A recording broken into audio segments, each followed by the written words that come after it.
Hello বিওয়ান, আমার বেল্লাল ভাই কি কথা বলে তাজু ভাইয়ের নিয়ে একটু চলুন শুনে আসি, তার পাশে বাদবাকি কথা আপনাদেরকে আমি বলতেছি। আমাদের Sherpur content creator already Taju ভাইকে নিয়ে ডিসকাস করতেছে, কারণ তাজু ভাইয়ের একটা ভিডিও অনেকে দেখছেন যে উনি কান্নায় ভেঙে পড়তেছে। দেখাচ্ছি, ওনার একটা গড় নাই ওরকম ভাবে, এন্ড সোশ্যাল মিডিয়াতে তার কথা বলে কতজন দেখতেছে।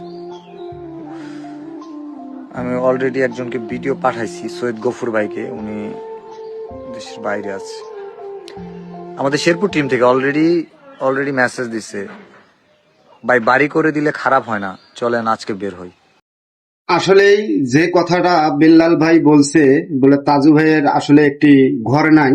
তো আসলে এই ভিডিওটা আপনারা প্রচুর পরিমাণে শেয়ার করে দেবেন, যেন আমরা কিছু অর্থ এই ভিডিওর মাধ্যমে কিছু জোগাড় করে নিয়ে সেই তাজু ভাইয়ের হাতে যেন দিতে পারি।